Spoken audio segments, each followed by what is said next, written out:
Oh guys, ito, nakauwi na ako. Sarado ko yung pintuan.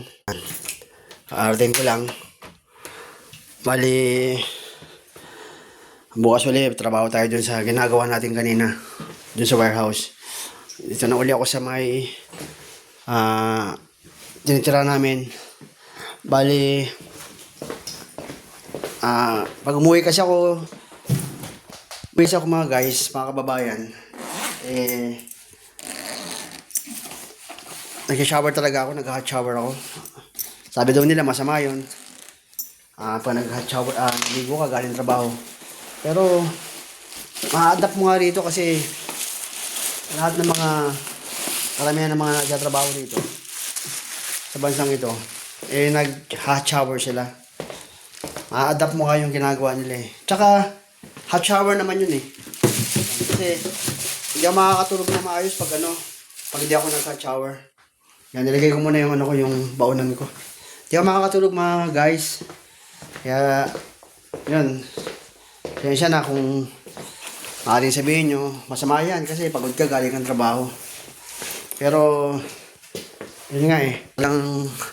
Kahit nung nasa Papua pa ako, 4 na taon ako nagtrabaho dun. Nag-hot shower din ako. Pero ito, buhay pa rin naman. Kasi, ang tubig dito sa ang ginagamit nila dito sa UK, hot shower. Ito, magbibihis na naman ako. Dating gawi. Pag galing ng trabaho, bihis muna tapos mag-hot shower na ako. Kanina nga guys, nahulog yung cellphone ko dun. Sa ka-vlog. Hirap ah. Yan. Bali, magbibihis ako guys. Yan.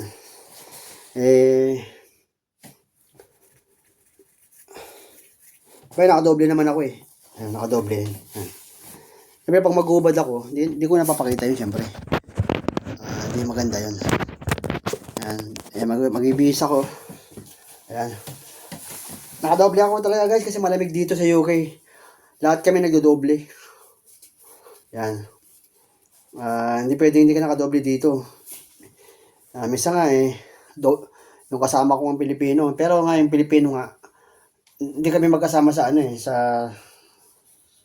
sa site, iba yung niya eh. Kaya, pero pag nag-uusap kami, minsan nagkakausap kami, nagkikita kami. Isa nakadoble siyang pantalon. Sabi ko, ba't nakadoble ka ng pantalon? Malamig daw. Yan. Kaya, tawag dito? Ako naman,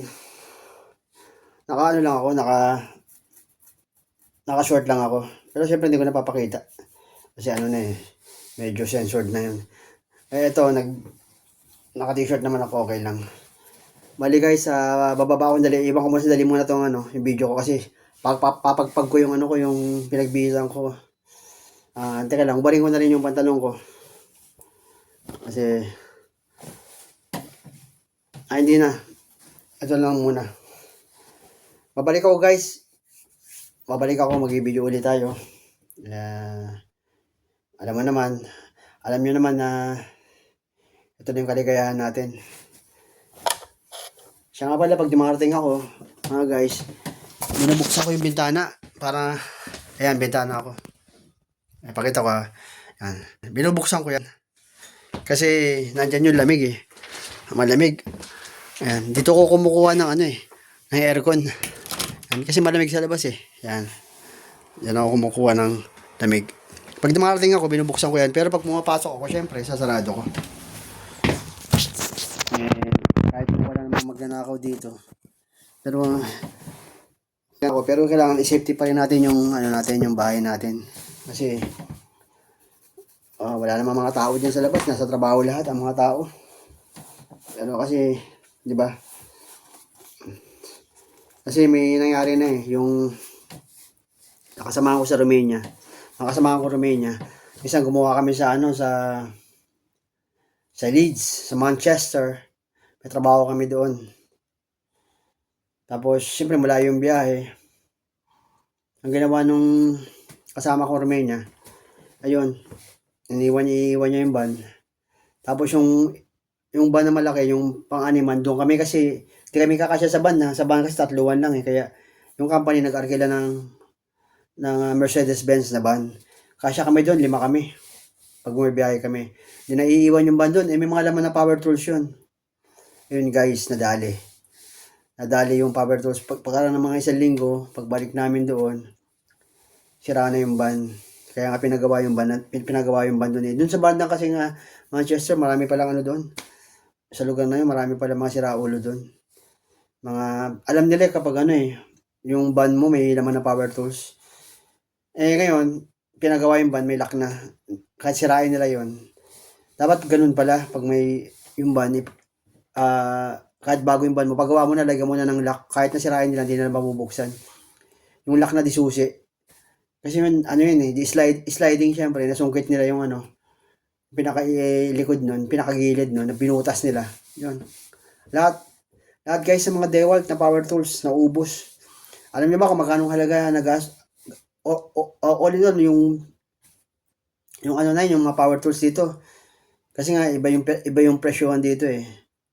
Alam niyo kung magkano inabot? Kulang-kulang kalating milyon.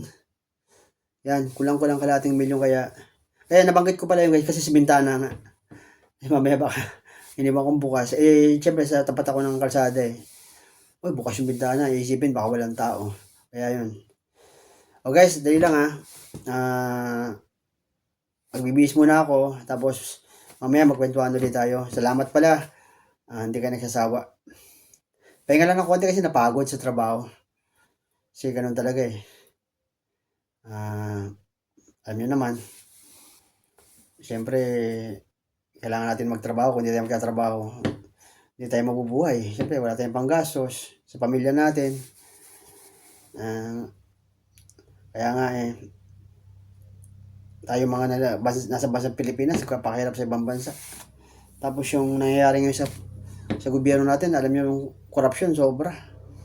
Talagang pakapala na lang ng mukha eh. Kahit na alam na sila na yung wala pa rin. Nasa kanila yung pera, di ba? Bagay, pag namatay naman sila, hindi naman nila madadala yon. Nagkasala ka pa sa Diyos. Ayun ang mahirap doon. Paano guys? Mag-ibis muna ako, tapos mag-shower ako. Tapos kakain ako ng hapunan ko. Ulitin ko, hindi ako kumakain ng kanin sa hapon. Ganun talaga ako ng ano ko. Pero, kailangan kumain tayo para may lakas tayo. Kasi masama kasi kung di ka kakakain. Yun ang mahirap. Pero sa mga bata-bata ba dyan, talagang malakas lumamon yan. Kasi nung bata rin ako noon, mga age ko noon, mga 30 plus, nako. Malakas ako kumain noon. Ganun pala pag nagkakaedad na, kailangan nating bawas-bawasan yung para sa diabetic at saka sa high blood. O paano yun guys? Pasensya na, abala ko na uli kayo bali yun nga, patayin ko muna. Mamaya usap ulit tayo kung may time ako ngayon. Magkwentuhan ulit tayo. Nakita nyo naman yung video ko sa trabaho eh. Buti nagawan ko ng paraan kasi nasa warehouse ako, walang tao ron. Pero nakita nga ni Ailey yung kanina yung nagatid sa akin. Hindi naman nagano.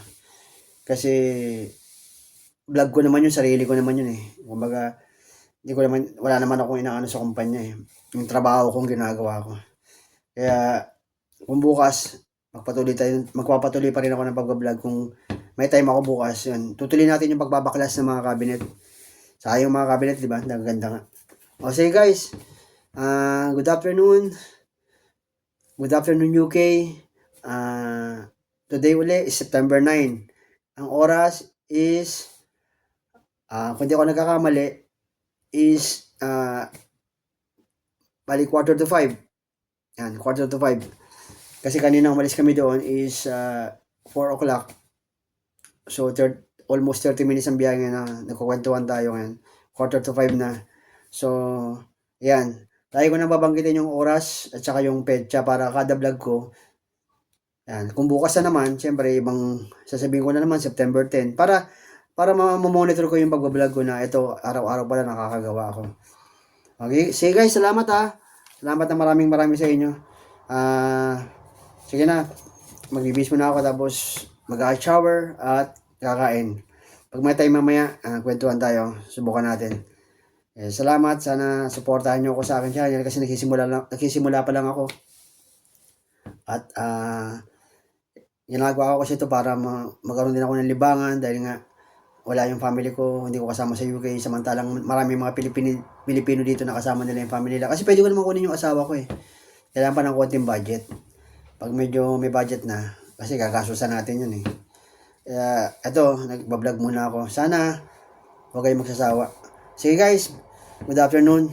Mamaya ulit, maraming salamat. Bye.